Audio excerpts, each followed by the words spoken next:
ఈరోజు రాష్ట్రంలో మొత్తం వైట్ పేపర్స్ ఆయా రంగాల్లో జరిగినటువంటి గత 10 ఏళ్లలో ఆయా రంగాలు విద్యుత్ కానీ ఇరిగేషన్ కానీ లేకపోతే ఆర్థిక రంగాల్లో జరిగినటువంటి దోపిడీ అనండి లేకపోతే వ్యవస్థలు ఎలా కుప్పకూలాయి అనే అంశాలన్నీ ఇవాళ బయటకు వస్తూ ఉన్నాయి. బయటకు వస్తుంటే దానికి సమాధానం చెప్పవలసిన బాధ్యత కలిగిన బీఆర్ఎస్ పార్టీ వారు దాన్ని వదిలేసి మీ ప్రభుత్వాన్ని ఎప్పుడు కూల్చాలి, ఎప్పుడు కూల్చగలుగుతాం అనే పద్ధతుల్లో గెలిచినటువంటి కాంగ్రెస్ పార్టీకి కనీస సమయం కూడా ఇవ్వకుండా వారు గెలవటం వీరు ఓడిపోయిన ఒక 4-5 రోజుల నుంచే శాపనార్థాలు పెట్టడం మొదలైంది. శాపనార్థాలే కాదు, ప్రజాస్వామ్య ప్రక్రియకే విఘాతం కలిగించే విధంగా ప్రజాస్వామ్యంలో ప్రజల స్ఫూర్తికి ప్రజల తీర్పుకు భిన్నంగా వాళ్ళు బీఆర్ఎస్ వాళ్ళు ఒక నిరంకుశ పోకడలను ఇంకా కొనసాగిస్తున్నారు. ఏ మాట మాట్లాడినా అందులో ప్రజల తీర్పు పట్ల మర్యాద గౌరవం కనపడట్లేదు. ఏ మాట మాట్లాడినా ఏ స్టేట్మెంట్ ఇచ్చినా సరే ప్రజలు చింతిస్తున్నారు. వారు చెప్పే పదాలు ఏంటంటే వారు ఇచ్చిన ఓట్లు ఎందుకు ఇలా కాంగ్రెస్ని గెలిపించావని ప్రజలు చింతిస్తున్నారు అని ప్రజలు బాధపడుతున్నారు. అంటే ఇంతవరకు పుట్టిన బిడ్డ కళ్ళు కూడా తెరవలేదు, పుట్టిన బిడ్డను పుట్టినట్టుగానే చంపేయాలని వాళ్ళు ప్లాన్ చేస్తున్నారు. ఆ పని చేసేది ఎవరంటే కంసుడు ఉన్నాడు చూసారా, కంసుడు లాంటి వాళ్ళకి ఆ ఆలోచనలు వస్తూ ఉంటాయి.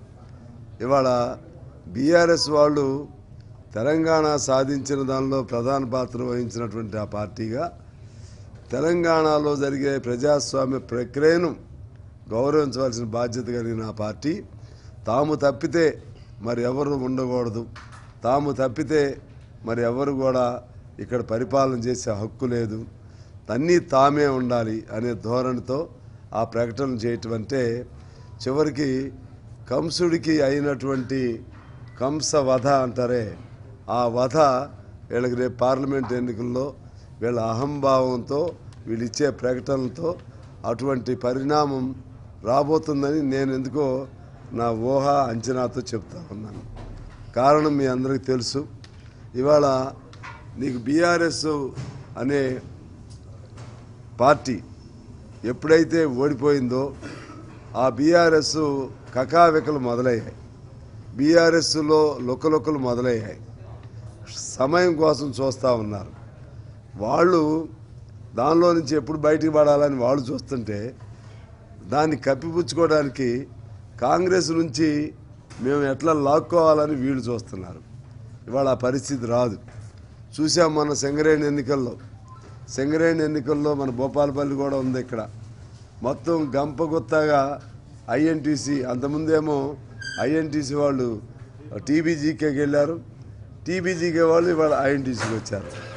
ఆ విధంగా మీరు రెచ్చగొట్టి ఆ పద్ధతులకు పాల్పడితే మీరు స్వీయ హననం అంటారు. స్వీయ హననం అంటే తమను తాము అంతం చేసుకునే పనికి బీఆర్ఎస్ వాళ్ళు శ్రీకారం చుట్టుకోవటం వాళ్ళకే మంచిది కాదు. అటువంటి రెచ్చగొట్టినా ప్రలోభాలు పెట్టినా వాళ్ళనో వీళ్ళనో కొనుగోలు చేయాలని ప్రయత్నం చేసినా మరి ఏ పద్ధతి చేసినా అవాకులు చవాకులు మాట్లాడినా ప్రజలను అవమానించే పద్ధతుల్లో మాట్లాడినా ఇది ప్రజల్ని అవమానించడం తప్పితే మరొకటి కాదు. ప్రజలు ఇచ్చిన తీర్పును అగౌరవపరచడం తప్పితే మరొకటి కాదు. నేను ఈ సందర్భంగానే కేటీఆర్ గారు ఓ స్టేట్మెంట్ ఇచ్చారు. కేటీఆర్ గారు రోజుకో స్టేట్మెంట్ ఇస్తున్నారు రకరకాలుగా. హరీష్ రావు గారు ఒక స్టేట్మెంట్ ఇస్తున్నారు. నేను వాస్తవంగా ప్రతిపక్ష పార్టీ మీద మేము కూడా ప్రతిపక్ష పార్టీయే, మేము మాట్లాడకూడదు.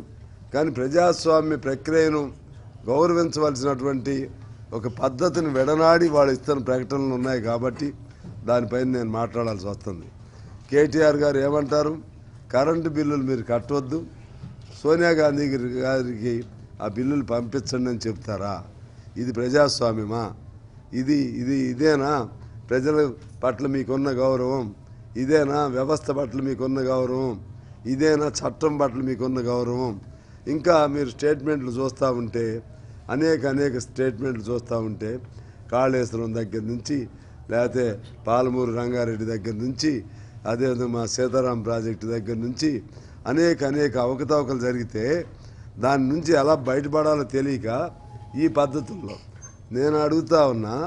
మరి మీరు 10 ఏళ్ల కాలంలో డబుల్ బెడ్రూమ్లు అన్నారు, డబుల్ బెడ్రూమ్లు ఇవ్వలేదు కదా. అసలు మీకు ప్రజల్లో ఉండే హక్కు ఉందా అని నేను అడుగుతున్నా. మీరు అందరికీ 3 ఎకరాల భూమి అన్నారు కదా, భూమి ఇవ్వని వాళ్ళకి మీరు ప్రజల్లో ఉండే హక్కు మీకుందా అని మేము అడుగుతున్నాం. దళితుడు ముఖ్యమంత్రిని చేస్తామని అన్నారు కదా, దళితుడు ముఖ్యమంత్రి చేస్తాం అన్నవాళ్ళు ఇవాళ ప్రజలలో అసలు ఉండే నైతికత మీకుందా అని మేము అడుగుతా ఉన్నాం. దళిత బంధు అన్నారు కదా, నైతికత ఉందా అని మేము అడుగుతున్నాం. నిరుద్యోగులకి ఉద్యోగం అన్నారు కదా, ఇంకా అసెంబ్లీలో ఇంకా అడ్డగోలు వాదనలు పెట్టారు. మేము ఎప్పుడు ఇంటింటికి ఉద్యోగం అని అన్నామని. అంటే మీరు మా మేనిఫెస్టోలో ఉందేమో చూపెట్టండి అని. మేనిఫెస్టోలో ఉందా లేదా కాదు, ఏ వేదిక పైన మీరు మాట్లాడిన మాటల్లో అయ్యే ఉన్నాయి. ఇంటికి ఒక ఉద్యోగం, దళిత బంధు మేము ఎప్పుడు అన్నామని అన్నారు. ఎందుకంటే సిగ్గుసేటు వాళ్ళకి లేదు. అన్ని అబద్ధాలతో, వంచనతో, అదేవిధంగా దబాయింపు ధోరణి ద్వారా గెలిచిన ప్రభుత్వాన్ని ఎలా తొందరగా దాన్ని ఫినిష్ చేయాలి, కూల్చివేయాలి అనే పద్ధతుల్లో బీఆర్ఎస్ ఉంది. నేను బీఆర్ఎస్కి నా 6th సెన్స్ చెప్తుంది, రేపు పార్లమెంట్ ఎన్నికలు అవని. పార్లమెంట్ ఎన్నికల్లో బీఆర్ఎస్ సొంతంగా 1-2 పార్లమెంట్ స్థానాలు కూడా గెలవేమో అనేది నాకు అనిపిస్తుంది. 1-2 కూడా. ఆనాడు అసలు బీఆర్ఎస్లో ఎంతమంది ఉంటారో, అసలు ఎంతమంది ఉండరో ఆ రోజు తెలుస్తుంది. అంటే రావాలని పోవాలని నేనేం కోరుకోను. మాకు కమ్యూనిస్టులుగా మేము అటువంటి అవసరం లేదు. మీరు మాట్లాడుతున్న ధోరణిని బట్టి మేము అది తెలియజేస్తూ ఉన్నాం. అదే పద్ధతుల్లో ఇవాళ సిపిఐగా ఈనాడు కొన్ని ప్రత్యేక పరిస్థితుల్లో ఒక స్థానం పోటీ చేసినప్పుడు కూడా మా క్షేత్రస్థాయిలో లక్షల మంది ఇప్పుడు కూడా కమ్యూనిస్ట్ పార్టీ అంటే అభిమానం ఉన్న వాళ్ళని చూస్తున్నాం. ఎందువల్లంటే నేను మామూలుగా యథాలాపంగా మాట్లాడినటువంటి ఉపన్యాసాలు కూడా అసెంబ్లీలో లక్షల మంది వీడియోలు, మా మెయిన్ ఛానల్స్ కాకుండా లక్షల మంది వీడియోల్లో చూస్తూ కామెంట్స్ పెడుతున్నారు. కమ్యూనిస్ట్ పార్టీ ఉండాలి, ఎర్రజెండా ఉండాలి, ప్రశ్నించేవాడు ఉండాలి. అంటే ప్రజలు ఏమర్థం అవుతుందంటే, ప్రజల్లో చాలామంది వాళ్ళు కమ్యూనిస్ట్ పార్టీ వాళ్ళు కాని వాళ్ళు కూడా, కమ్యూనిస్టులకు ఓట్లు వేయని వాళ్ళు కూడా కమ్యూనిస్టులు ఉండవలసిన అవసరం ఉంది, కమ్యూనిస్ట్ పార్టీ వాళ్ళు ఉండాల్సిన అవసరం ఉంది, ఎర్రజెండా ఉండాల్సిన అవసరం ఉందని కోరుకుంటున్నారు. ప్రశ్నించాలంటే ఎర్రజెండా ఉండాలని కోరుకుంటున్నారు. అందుకని మేము ఒక స్థానం గెలిచి దానికోసమే సంతృప్తి పట్టలేదు. మాకున్న లక్షల మంది అభిమానుల్ని మన సింగరేణి చూశారు. బ్యాంకులు మాయే, ఆర్టీసీ తీసుకోండి, చాలా ప్రభుత్వ రంగ సంస్థలు తీసుకోండి, హైదరాబాద్ లాంటి చోట, అటు తెలంగాణ ఆంధ్రప్రదేశ్లో మన పోర్ట్ కానీ, స్టీల్ కానీ, ఎన్ని అంగన్వాడీ కానీ, మధ్యాహ్న భోజనం కానీ ఎన్ని తీసుకోండి, వీళ్ళందరూ ఎర్రజెండాల కింద ఉన్నవాళ్ళే. వీళ్ళని ఓట్లు వేయించుకోవడంలో మేము విఫలం చెందుతున్నాం. కానీ ప్రజల గుండెల్లో మాత్రం ఎర్రజెండా పట్ల వాళ్ళకి ప్రేమ ఉంది. అందువల్ల మేమేం అంటున్నామంటే, మీ ద్వారా ఈ ఎన్నికల వ్యవస్థలో ఈ సిస్టమ్ను మార్చాలి. ఈ సిస్టమ్ను మార్చి, ఈ సిస్టమ్ నిజమైన ప్రజల భావాలని ప్రతిబింబించట్లేదనేది నేను కానీ మా పార్టీ కానీ భావిస్తూ ఉంది. ప్రజల భావాన్ని, ప్రజల ఆలోచనలను ప్రతిబింబించాలంటే ప్రతి ఓటరు వేసిన ఓటుని ఈ ఎన్నికల ఫలితాల్లో దానికి, ఆ ఓట్లకి, ఆ ఫలితానికి ఫలితం ఇవ్వాలి. ఆ ఓట్లకి ఫలితం ఇవ్వాలంటే దామాషా ప్రాతినిధ్యం ఒకటే పరిష్కారం. ఈ దామాషా ప్రాతినిధ్యంలో మన ఏ పార్టీకి ఎన్ని ఓట్లు వస్తే ఆ ప్రపోర్షనేట్గా ఆ నిష్పత్తిలో వాళ్ళు సీట్లు ఇస్తారు. ఆ విధంగా ఇవ్వాల్సిన అవసరం ఉంది. అది మేము కోరుకుంటున్నాం. కాబట్టి ఎప్పుడు ఇవాళ రేపో మాకు ఎప్పుడైనా తెలియదు, కానీ కమ్యూనిస్ట్ పార్టీ మాత్రం అప్రతిహతంగా మేము ముందుకు వెళ్తూ ఉంటాం. ఖచ్చితంగా ప్రజలను కదిలిస్తూ ఉంటాం. ప్రజా సమస్యల మీద పోరాటం చేస్తూ ఉంటాం. స్థానం లోపల ఉంది ఒక స్థానమే కావచ్చు, కానీ బయట లక్షల మందిని కదిలియటానికి అది ప్రేరణ అవుతుంది. ఇప్పుడు ఈ ఎన్నికలు వస్తున్నాయి, పార్లమెంట్ ఎన్నికల్లో కాంగ్రెస్ని మేము కోరుతా ఉన్నాం. మీరు ఒక సరైనటువంటి ఔచిత్యమైన ఆలోచన చేయమని కోరుతా ఉన్నాం. ఖచ్చితంగా స్నేహ ధర్మం ప్రకారం చేస్తే మీకు కూడా మంచిదని మేము కోరుతున్నాం. మేము పార్లమెంట్ స్థానాల్లో మాకున్న బలం అన్ని చోట్ల ఉంది. ఇప్పుడు కూడా మేము చెప్తా ఉన్నాం. ఒకటో రెండో సంప్రదింపులు జరుపుకుని ఇస్తే బాగుంటుందని మేము కోరుతున్నాం. ఆ క్రమంలో ఒక 5 పార్లమెంట్ స్థానాలని మేము తయారు చేసుకుంటున్నాం. ఇవాళ కూడా అందులో భాగంగా మొదటి వరంగల్ పార్లమెంటరీ స్థాయి కమిటీని వేసుకోవడానికి మొత్తం అన్ని 17 పార్లమెంటరీ స్థానాల్లో కూడా మేము కమిటీలు వేస్తాం. ఇవాళ ప్రారంభం వరంగల్తో మేము మొదలుపెట్టాం. అయితే వాళ్ళతో కాంగ్రెస్ మంచి ఆలోచన చేస్తుందని మేము భావిస్తున్నాం. ఎందువల్లంటే ఎన్నికల ఎత్తుగాళ్ళు కూడా ఉండాలి, కాంగ్రెస్ పార్టీకి కూడా ఉండాలి. ఎత్తుగాడలు లేకుండా ఏకపక్షంగా ఉండకూడదు. తెలంగాణలో ఎన్నికల ఎత్తుగాళ్ళు మన సజావుగా నడిచినాయి. సరే, మాకు ఒక స్థానం ఇవ్వచ్చేమో, కానీ కమ్యూనిస్టులు కలవటం వలన తెలంగాణలో చాలా ఫలితం అనుకూలంగా వచ్చింది కాంగ్రెస్ పార్టీకి. ఛత్తీస్గఢ్ లాంటి చోట కమ్యూనిస్ట్ పార్టీ చాలా బలమైనటువంటి పార్టీ. అక్కడ కొద్ది తేడాతో కమ్యూనిస్టులు కలుపుకోబోబట్టి అక్కడ రాష్ట్రాన్ని కోల్పోయింది. అలాగే కర్ణాటకలో వాళ్ళు కలుపుకోపోయినా మేము వాళ్ళకి చేసాం. కర్ణాటకలో వాళ్ళు గెలిచారు. మధ్యప్రదేశ్లో అక్కడ సమాజ్వాదీ పార్టీ వాళ్ళకు ఉన్న సిట్టింగ్లు కూడా వీళ్ళు సీట్లు ఇవ్వలేదు. రాజస్థాన్లో సిపిఎంకు 2 స్థానాలు సిట్టింగ్ ఉన్నా కూడా వాళ్ళ స్థానాలు కూడా ఇవ్వాల. అటువంటి ధోరణి మంచిది కాదు. కలుపుకుని పోవాలని మేము కోరుతున్నాం. ఆ విధంగా మేము ఈ ఎన్నికల్లో కలిసే పనిచేస్తాం. ఖచ్చితంగా ఇవాళ ఆనాడు కాంగ్రెస్ని గెలిపించామంటే దాన్ని బతికించాల్సిన బాధ్యత కూడా మా పైన ఉంది. ఈ 5 ఏళ్ళు కాంగ్రెస్ని సంపూర్ణంగా వాళ్ళు కూడా ప్రజా అనుకూలమైనటువంటి ఇచ్చిన ఇందా చెప్పారు కరెంటు బిల్లులు వాళ్ళకి ఉండాలి. కేటీఆర్ గారికి మన 45 రోజులే కదా, 45 రోజులు అయింది. వస్తే 46 రోజులు, ఇవాళతో 46 రోజులు అనుకుంటా. ఆయన 100 రోజులు ఉంది కదా, 100 రోజులు కాదు, అవ్వలేదు. ఏమైంది? అన్నీ సర్దుకోవాలి కదా, చేశారు. అయితే 100 రోజుల్లో ఏంటంటే 100 రోజుల్లో చట్టబద్ధత చేస్తే ముందు పేపర్ మీద చట్టం వచ్చినట్లు, అమలు వచ్చేసరికి కొద్దిగా అటు ఇటు అవుతూ ఉంటుంది. ముందైతే గ్యారంటీ అంటే ఏంటి? గ్యారంటీ ఇవ్వటం అంటే చట్టాలని చట్ట ప్రకారంగా గ్యారంటీ ఇవ్వటం. అందుకని ఇది నేను అనేది ఏంటంటే వాళ్ళు కూడా జాగ్రత్తగా చేస్తున్నారు. రేవంత్ రెడ్డి గారు వాళ్ళు కూడా ప్రజాస్వామ్య ప్రక్రియ పద్ధతిలో నడుస్తుంది. వాళ్ళందరూ ముఖ్యమంత్రుల్ని మంత్రుల్ని ప్రజలు కలుస్తున్నారు. ఇంతకుముందు కలిసే పరిస్థితి ఉండేది కాదు. వీటితో పాటు ఈ అభివృద్ధి పనులు, పేదలకు ఇళ్ల స్థలాలు, ముఖ్యంగా ఇక్కడ ఉమ్మడి వరంగల్ జిల్లా అనుకొండ కానీ వరంగల్లో కానీ దాదాపు కొన్ని వేల మందికి పేదవాళ్ళు ఇల్లు వేసుకుని ఉన్నారు. వాళ్ళందరికీ పట్టాలు ఇవ్వటం కానీ ఇటువంటి అనేక పనులు ఉన్నాయి చేయాల్సినవి. ఇవన్నీ కూడా కాంగ్రెస్ పార్టీ చేయాలి. ఆ విధంగా కాంగ్రెస్ పార్టీకి మేము మద్దతు ఇస్తాం. అదే సమయంలో ప్రజలకి మీరు చేయాల్సిన పనులు కూడా మేము మిమ్మల్ని అడుగుతూ ఉంటాం. మిమ్మల్ని మేము కూర్చోబెట్టాం, ప్రజలతో పాటు మేము కూడా చెప్తున్నాం. ప్రజలు కూర్చోబెట్టారు, ప్రజల్లో మేము కూడా ఉన్నాం. మీరు పరిపాలన చేయాలి, మేము మీకు సూచనలు ఇస్తాం, మీకు నిలబెట్టడానికి ప్రయత్నం చేస్తాం. మీరు మంచి పనులు చేయండి. తద్వారా మీరు ప్రజాస్వామ్య ప్రక్రియలో కాంగ్రెస్ పార్టీ ఇక్కడ బతకాలి, అక్కడ కూడా ఆల్ ఇండియాలో కూడా ఇండియా కూటమి బలపడాలి.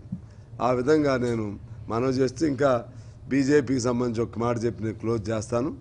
ఇవాళ బీజేపీ రామజపం అనేది మోడీ జపం అయిపోయింది. రామజపం కాదు జరుగుతుంది, మోడీ జపం. ఖచ్చితంగా ఎవరేమనుకున్నా నాకు సిగ్గేంటని మోడీ ఆయన బరిదెగించి మరి రాముడిని రాజకీయంగా చేసేసాడు. బీజేపీ రాముడుగా ఆయన తయారు చేశాడు. రాముడు అందరివాడు, హిందువులు అన్ని పార్టీల్లో ఉన్నారు. కానీ వాళ్ళు చేస్తుంది ఏంటంటే మొత్తంగా ఆచార్యులను పక్కన పెట్టారు, మఠాధిపతులను పక్కన పెట్టారు, లబ్ధ ప్రతిష్ఠులైనటువంటి వాళ్ళని పక్కన పెట్టారు, అద్వానీ లాంటి వాళ్ళని, సరే అద్వానీ అంటే పొలిటికల్గా దాన్ని పక్కన పెట్టారు, శాస్త్ర పద్ధతుల్లో శంకరాచార్యులని లేకపోతే ఇతర వాళ్ళందరిని పక్కన పెట్టి తనే ఆచార్యుడయ్యాడు, తనే పూజారి అయ్యాడు, తనే నాయకుడయ్యాడు, తనే ప్రధానమంత్రి అయ్యాడు. ఇటువంటి విచిత్రమైనది ఈ స్వతంత్ర భారతంలో, సెక్యులర్ భారతంలో మనం ఎప్పుడు చూడలేదు. ఆ విధంగా చేస్తూ తాత్కాలికంగా మీరు అనుకోవచ్చు ప్రజల్ని రాముడి పేరుతో ఓట్లు రెచ్చగొట్టి వేయించుకోవచ్చని. అది దీర్ఘకాలికంగా దేశానికి అత్యంత ప్రమాదం. ఎందువల్లంటే ఒక లౌకిక రాజ్యాంగం పైన ప్రమాణం చేసిన ప్రధానమంత్రి ఒక మతానికి నాయకుడిలాగా వ్యవహరించకూడదు. అన్ని హిందూ మతాన్ని, రాముడిని, అది ఏ పద్ధతుల్లో అయినా సరే అందరూ గౌరవిస్తారు. అదేవిధంగా అల్లాని అందరూ గౌరవిస్తారు, జీసస్ని అందరూ గౌరవిస్తారు. మన వ్యవస్థ అది. మన వ్యవస్థే ఆ విధంగా వేళ్ళూరుకుని ఉన్నది. సర్వ మతాలు, సర్వ జాతులు, సర్వ ధర్మాలు, సర్వ భాషలు, అనేక సాంప్రదాయాలతో కూడిన భారతదేశం ఇది. దీన్ని వన్వేగా ఆ విధంగా రాజకీయం కోసం చేయటం అనేది ఇది రాముడికి మంచి కాదు. అది నీకు పుణ్యం రాదు. నువ్వు చేసే పాప పనులకి నువ్వు నమ్మిన ఆ స్వర్గం రాదు నీకు. నువ్వు రేపు ఖచ్చితంగా నరకలోకంలోకి వెళ్తావు మీ నమ్మకం ప్రకారం అని తెలియజేస్తూ మీ అందరికి హృదయపూర్వక నమస్కారాలతో సెలవు. చెప్పాను ఇందాకే చెప్పా, వరంగల్ దీనికి మొదటి మీటింగ్ పెట్టుకుంటున్నాం అని అన్నా కదా. అయితే ఇది చెప్పలేదేమో. మేము 5 వరంగల్ ఒకటి, ఖమ్మం ఒకటి, పెద్దపల్లి ఒకటి, నల్గొండ, భువనగిరి, ఈ 5 ఏ ఒకటైనా అడుగుతున్నాం.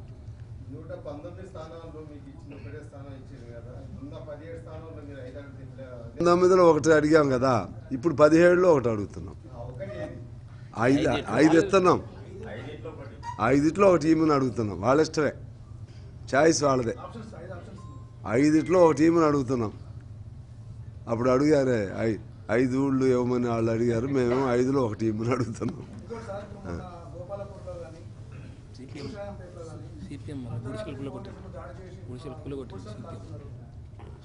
ఈ మధ్య అప్పుడు మనతో పాటు చేసినాయా? ఎన్ని చేశారు? అటువంటి పేదవాళ్ళు గుడిసెలు ఎక్కడ కూర్చున్నా మేము వ్యతిరేకిస్తాం. మాట్లాడతాం, తప్పకుండా మాట్లాడతాం. తప్పు నేను ఇందాక చెప్పాను కదా. ఇప్పుడు నాకు అది నా నోటీసులో రాలే, నేను బాగా ఒత్తిడి వల్ల ఇది అయింది. నా నోటీసులు రాలేదు. దాన్ని ఖచ్చితంగా మేము ఖండిస్తాం. మేము ఉందే, మా పార్టీ వాడి నాయకులు కూడా పోయారని చెప్తున్నారు. అది ఖచ్చితంగా ఖండిస్తాం. పేదవాడి గుడిసెలు కూలిస్తే అది నిన్ను ప్రజలు ఎన్నుకుంది. ఒకవేళ వాళ్ళకి తెలిసి చేశారా, వీళ్ళు వాళ్ళకి తెలియకుండా చేశారా, అది నేను కూడా ఒక లెటర్ పెడతాను. నేను ఒక లెటర్ పెడతాను. లెటర్ పెట్టి ఈ కూల్చినటువంటి అధికారులు ఎవరున్నారో వాళ్ళపైన చర్యలు తీసుకోవాలని కూడా నేను అడుగుతాను.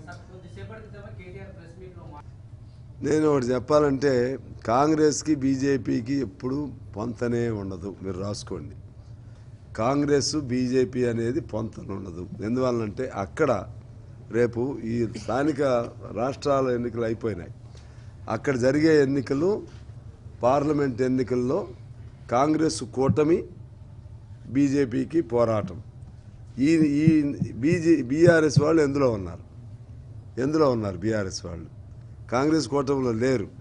వాళ్ళు ఉంది అండర్స్టాండింగ్, డైరెక్టు ఇండైరెక్ట్ ఇంతకుముందు, ఇప్పుడు డైరెక్ట్గా పొత్తులు లేకపోవచ్చు. కానీ వాళ్ళిద్దరూ ఒకటే. నరేంద్ర మోడీ అక్కడ జగన్మోహన్ రెడ్డితో, ఇక్కడ కేసీఆర్తో. కేసీఆర్కి పడే ప్రతి ఓటు ఇక్కడ బీజేపీకి పడవచ్చు కొన్ని, కేసీఆర్కి పడే ఓట్లు ఒకవేళ పొరపాటున 1-2 గెలిస్తే ఆ 2 ఎవరికి ఓట్లు వేస్తారు చెప్పమనండి. నేను ఛాలెంజ్ చేస్తున్నా. మేము ఆ 1-2 గెలిస్తే ఖచ్చితంగా బీజేపీకి ఓటు వేయము, ప్రజాస్వామ్య పద్ధతుల్లో ఉన్నటువంటి ఇండియా కూటమికి ఓటు వేస్తామని చెప్పమనండి. వాళ్ళు ఏం చేస్తారంటే కాకపోతే మేము న్యూట్రల్గా ఉంటామంటారు. న్యూట్రల్గా ఉండేది కూడా వాళ్ళకి సహాయమే. ఆ విధమైనటువంటి అండర్స్టాండింగ్ వాళ్ళకు ఉంది. ఇంకా లోపలికి వెళ్తే కొన్ని చెప్పాల్సి వచ్చింది. అప్పుడు మేము స్నేహంగా ఉన్నాం, అవన్నీ ఇప్పుడు నేను చెప్పను. కానీ అసలు స్నేహం కానీ లేకపోతే ఆట కానీ దొంగ ఆట కానీ ఎవరి మధ్య ఉందంటే వాళ్ళిద్దరి మధ్య ఉంది, బీజేపీ అండ్ బీఆర్ఎస్ పైన.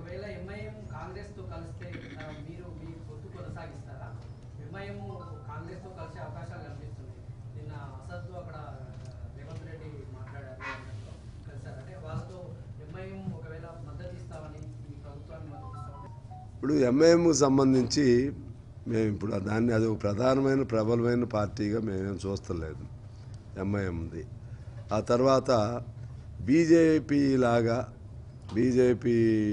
లాగా ఒక మత ఉన్మాదంతో కూడినటువంటి చేష్టలు ఎంఐఎంగా మేము అంచనా రాలా. అది దాన్ని పూర్తిగా అటువంటి ముద్ర అయితే మేము వేయలేదు ఇప్పటివరకు. అప్పుడెప్పుడో తప్పితే ఇప్పుడు సాధ్యమైన మేరకు వాళ్ళు ప్రజాస్వామికంగానే ఉన్నారు. అయినా వాళ్ళిద్దరు పొత్తు అన్నీ ఊహించుకోవడం ఎందుకు. వాళ్ళు ఇప్పుడైతే మేము కాంగ్రెస్ సపోర్ట్గా ఉన్నాం. రేపు ఏదన్నా ఉన్నప్పుడు మేము కూర్చుని అసలు ఎంఐఎం ఏంటి, దాని స్వరూపం ఏంటి, దానిలో ఉన్నటువంటి విధానాలు ఏంటి, ప్రజాస్వామికంగా ఉందా లేకపోతే మతోన్మాదంగా బీజేపీ లాగా ఉందా, ఇవన్నీ మేము పార్టీగా ఆలోచన చేసి నిర్ణయం చేసి అప్పుడు దాన్ని ఏం చేయాలో నిర్ణయిస్తాం. నేను మరలా మీకు చెప్పేది ఏంటంటే దాన్ని బతికించడానికి ప్రయత్నం చేస్తాం. ఓపెన్గా చెప్తున్నా, కాంగ్రెస్ పార్టీని బతికించడానికే ప్రయత్నం చేస్తాం. గెలిపించింది చంపడానికి కాదు కదా, గెలిపించింది మొన్నే కదా.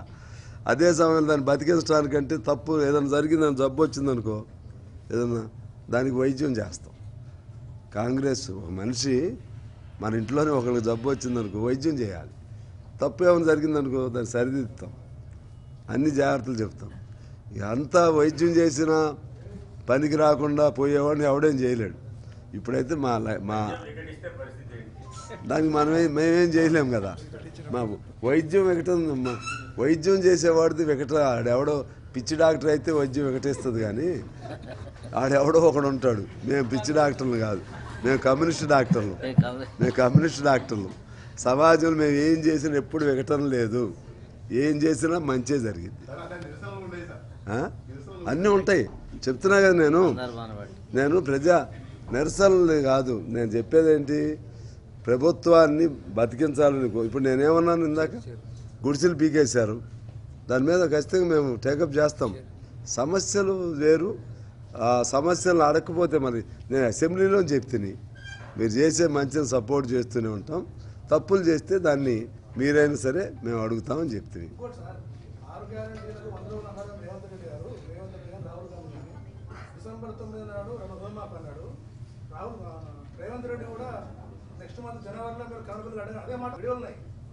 ఎప్పుడు